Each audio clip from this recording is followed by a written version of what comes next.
Hi everybody, it's Lace, and as we approach launch coming up, I wanted to update our rental stuff that we have, which is actually free rental, and I want to focus on new players and players that don't own any land for our in rentals. We're located as a sub POT in the southwest quadrant, basically, of the map, in around the Elysium Isle area. We have connectivity to, as you can see from all these boats and things like that, and even a balloon to various POTs like Lamplight and Knox, Drown Mountain. Port Phoenix, Jade Valley are probably two of the bigger POTs that we're connected to, and then many others. So you can reach here from many different ways. And as I've showed in other videos, even just standing on our docks and taking a peek into some of the towns that we're connected to, you can see their merchants, their amenities, and things like that. So it kind of gives you another jumping off point from that. Again, like I said, our rentals are free. We want to focus on players that don't own any land. I'll let people have free rental that do own houses as a stash house, for them. But I'd rather them use the other storage solution we have if they're just looking to stash stuff in trunks, where you can have 3 trunks. That's 900 items that equates to in a row house right near the crafting pavilion, which is right there that you can see from the docks. We also have all the devotionals here, an oracle confirmatory, as well as other amenities. The inn itself is located right here, so it's pretty much right from the docks you can get here, and stuff. And then, of course, you can always bind to any town crier, and there's a town crier there, so you don't have to own land to be able to bind and recall home. You can bind right to that town crier, and boom, you're right here. Now this is the inn itself. It's a Viking inn, and it has 15 rooms available. Well, not all are available right now because some are actually rented out, but a total of 15 that could be rented out, and that's 5 on each floor. So coming into it, we have a little common area set up. I'm not 100% done with deco, but when are you ever done with deco? We I'm starting to probably get a little book collection going on here. In addition, if you want to know what the rules are, because we have to have rules on ends because there are deco limits, and that's kind of why I have this bar locked in place. We can only have so many items in total, 400 physical objects, a total of 50 containers internal, and a total of 75 lights.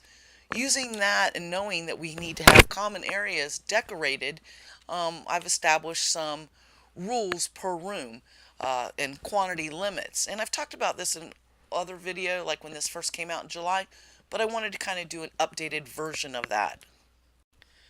On this bookshelf, these are basically, you could call them the free rental agreements, and it just goes through the rules that per room we want to limit everybody to 2 containers, that's 600 items, 2 lights per room, and 15 decorations.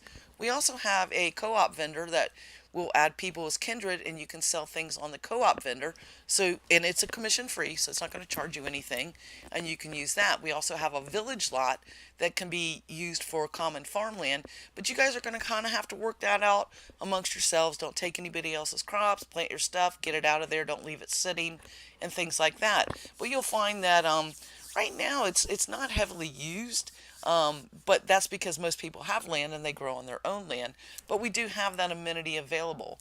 And then in addition, like I said, there's a little basement right by the crafting pavilion where I've made hundreds of trunks, and I can assign them to you, and nobody can get into your trunk. It's yours and yours alone. I can't even get into your trunk. It's your trunk and stuff, and we'll allow you, I'll give you 3 free of those, which gives you an additional 900 storage slots. So you want to not pay the banker for storage slots because, well, for one, when you put stuff in the bank, it can only be accessed from the bank that you put it in. So it's much like a common housing lot. You can't just store anything and access it anywhere from the banker. Well, unless it's a reward, of course. But anyway, so the storage solution that I'll show in a little bit is to allow you another 900. Because if you paid for 900 slots from the banker, you'd be pretty broke. So these are free storage solutions, and then in addition to your room, You can have two trunks, which is another 600 slots. So technically, I'm giving away about 1,500 slots to anybody that wants them, with a room and then additional storage solutions. The storage solution that's in the basement is actually not been used. Nobody's wanted to do that for some unknown reason, but I'm sure eventually it will catch on, and it's far cheaper than buying bank upgrades and stuff. So again, so this is the common room. Like I said, not 100% sure I like the deco exactly how it is, but it's close. And in here, I haven't bought one of the new cobalt toilets. I think we will put that in. For now, it's a simple stool and bucket. And then we have a little bathing tub and stuff. So you do have bathrooms here. Hey, it's just invented bathrooms rather than store-bought toilets that actually flush. And I do want to actually put one in here. I just haven't yet, because I kind of like my ingenuity in making bathrooms and sinks and stuff just out of the common things that you could craft in the world. So we know the limits. Let's talk about the actual rooms. So each floor has a little marker right here. So you know, oh, I live on the bare floor, or maybe I live up here, and I live on the one with the sign, things like that. Just little markers, so if you're running up the stairs very quickly, you know what floor you live on. In addition, I've put little signs above each door, which can be customized to say anything you want. This guy just wanted it to say anonymous. This one says Morticia and Gomez. And I've kind of opened up the rooms to show what some of the people are doing with their deco, to give you deco ideas. This person even put the room limits on there, basically so that they could keep within the limits and still have a really nice looking place. One of the things, when you are selling items either on a public vendor or like the co-op vendor or your own vendor on your own land, is you need to be able to check mail to get the money and stuff, or if people send you mail. And so you can't put a mailbox inside each house and stuff like that, just like this person's done here. Now, the way rentals work is, on the lot marker down at the bottom floor on the outside, I will add you as a tenant to the whole lot, and then on each door I set you as the door manager. As the door manager, you can allow your friends access to your rooms and things like that. As the owner of the lot, the only thing I can do is open the room. I can't take their deco. If you see, I can look at it and I can mouse over it. I can't move it. I can't take it. I can't do anything like that. I can interact with a cabinet, but if there was anything in there, I would not have access to those items. So it's very secure, and we've tested it extensively for over 6 months, so don't have any fear of that. As long as you're the manager of that door, your stuff's good. Now, if you allow somebody else to be part of your door, they would have access to it. So you need to manage, the trust there, and only allow somebody you know very well access to your room, because they could get in your stuff. Each item has different permissions, where you could maybe limit one trunk not to them and stuff like that, but I'll let you work that out. Overall, understand that your stuff is secure when you are the manager of the door. One other thing to note is some of them have little windows where you can actually look out, and some don't. So some people have chosen rooms based on that. But again, like I said, you can customize your room, and have a note that says things. And again, I've just showed some different people's concepts in decorating. You can see they like a lot of plants, and these were probably decorated before we even had the hanging plants, which just came out last release. And like, here's an example of one. So you could use hanging plants, and things like that. So a few of the rooms are rented out on our first floor. I think we've got a bunch empty on the second, but a few have been rented. Some of them are very Spartan in their decorations, and you can tell that people are just using them for a stash house. I know I saw that somewhere. Maybe it was on the first floor or the third floor. Yeah, see, this guy's just got a couple boxes in there and things like that. Or you can actually make it a very beautiful living space, just from crafting and things like that. That pretty much concludes an inside tour of the inn. Oops, got to go down one more. And we're going to pick up, and I'm going to show you the storage solution spot, and I'll pick up outside there here in a moment. So for our storage solution, again, coming in from the docks, we're just basically going to head north towards the crafting pavilion. And here you'll find all the various merchants for that. There's also some of the secondary merchants like pet and homes and armor and things like that there. But most of the ones that you're going to want to use for crafting are here, right in front of the pavilion. And then back there, because the cooking is upstairs, the cooking merchant's kind of a little further back because that's closer to where the stove and stuff are, and that's more related to them. But again, here's the crafting pavilion, and upstairs we do have a little bar area and stuff, and I think there's a piano and some other things for those who like to play music. And then just right here in this basement is our storage solution. So we're just going to pop in there real quick here, and you're going to see a huge improvement on loading time that's been going on over the last, I don't know, 3 or 4 releases, and it's just amazingly quicker than it used to be. And I didn't even pause the video, so you saw it wasn't too many seconds. So here's the storage solution area, where again what we'll do is we'll put a sign with your name on it, and then we'll set all these boxes, and there will be only you allowed to get into them, or whatever 3 you choose, and then just random signage on there. And then as we expand deeper, I will add more. So this second floor hasn't really been developed, neither has the third and fourth. But the idea is, obviously there's a lot of room for free storage solutions, and I'll make the trunk and put the signs up and whatnot for you. And you'll remember I'm the blacksmithing one, or I'm the hospitaller sign, or I'm the hammer, or whatever you are. Then that'll help give you a visual reference as to which 3. And then again, also if you had your name on it, then you know which 3 are yours as well. But again, it's 900 slots for free. That saves you the money of paying for that bank upgrade space. And zoning into a basement doesn't take near as long as it used to. With all the performance improvements that have been made, it's a couple seconds.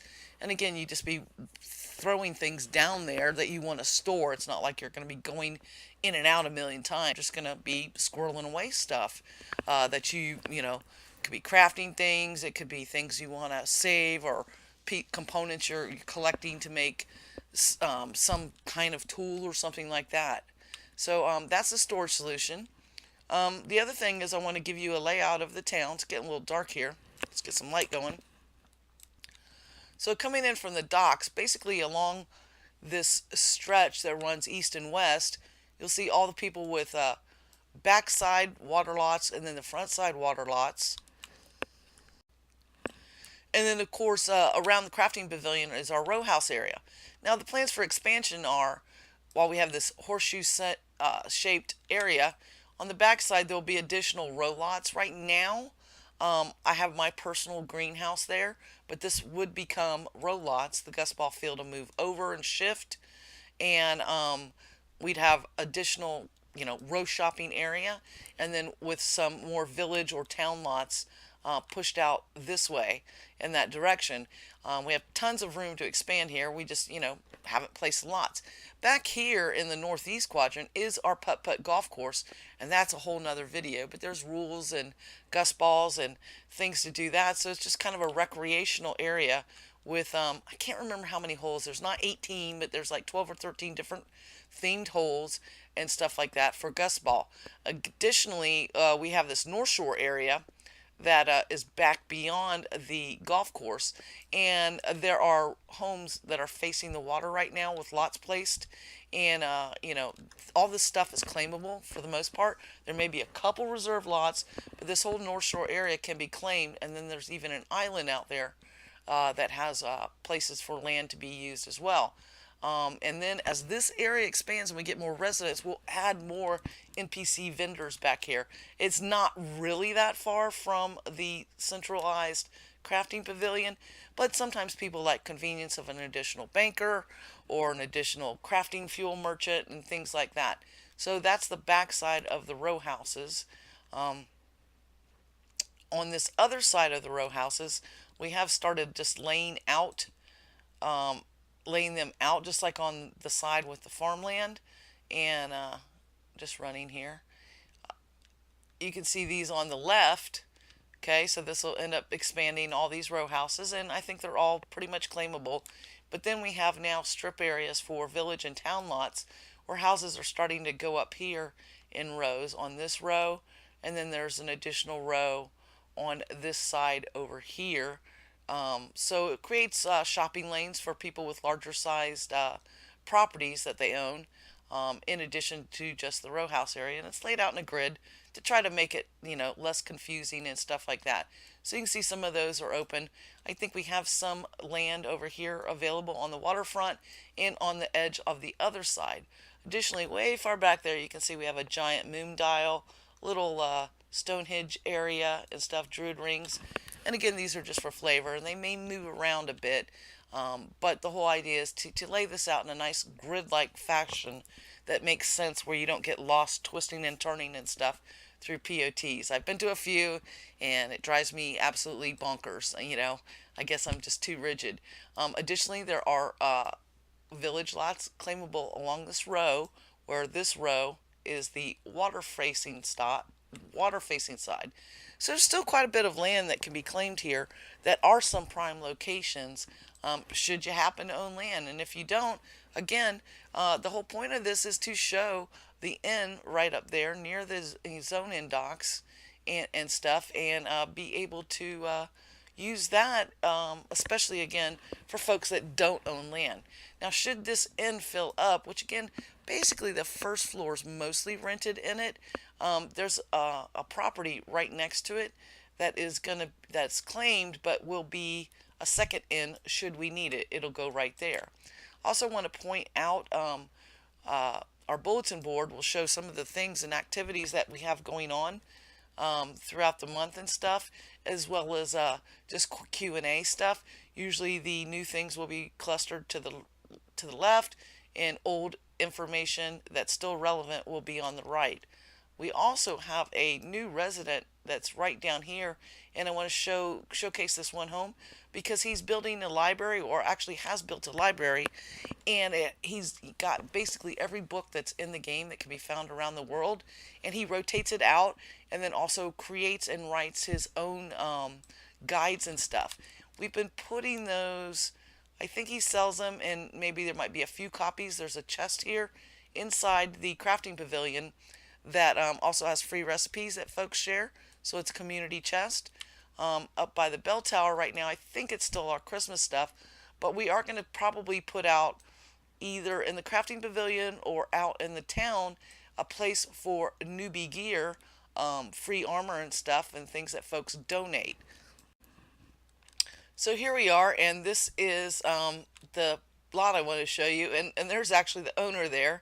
It's there in Redwald, and he's the one that's created the cool library.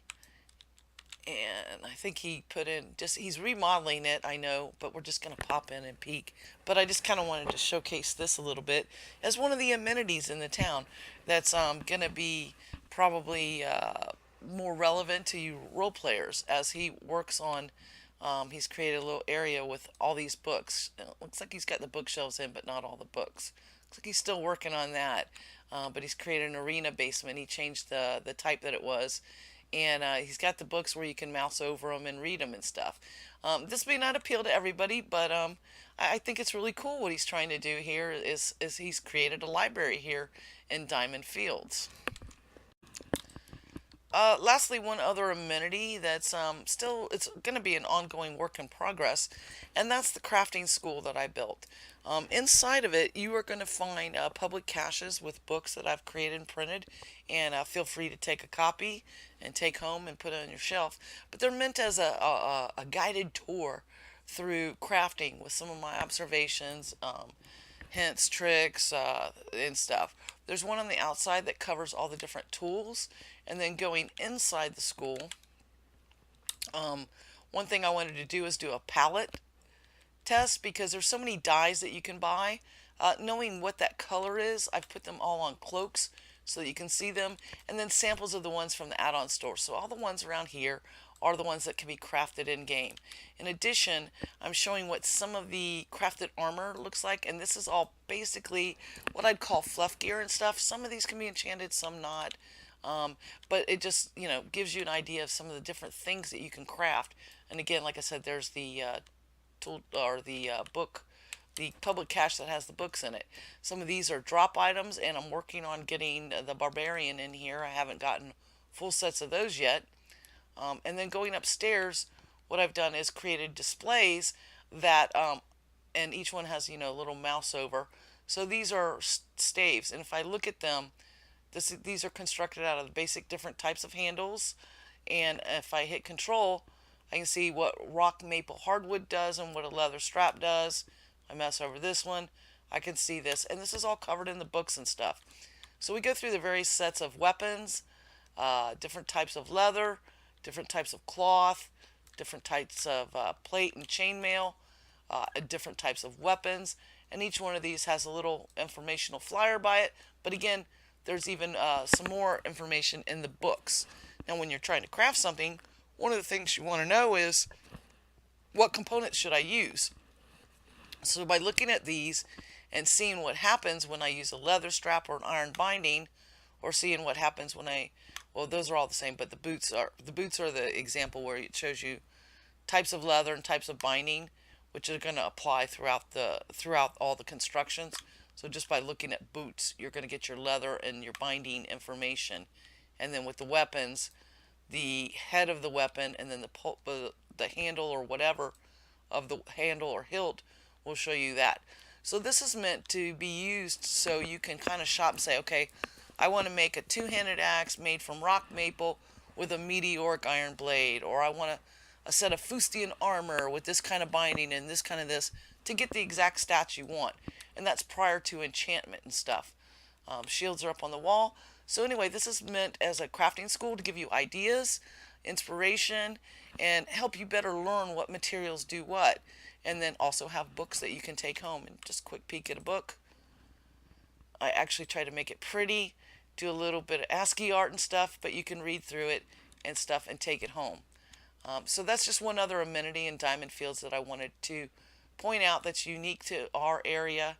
And so while you're getting a free room rental, you'll find a lot of artisans. You'll find a lot of activity in this town typically. I don't know how many people are here right now. Middle of the day, couple people, not too bad. You'll find people. You can ask questions. You can use \Z to talk in zone chat and get your questions answered and stuff. So it's a very cooperative community consisting of multiple guilds, some people ungilded, some people in guilds, and things like that. So this is why Diamond Fields is a great place to live, especially rent-free, right? So take care, everybody. Happy hunting and be safe.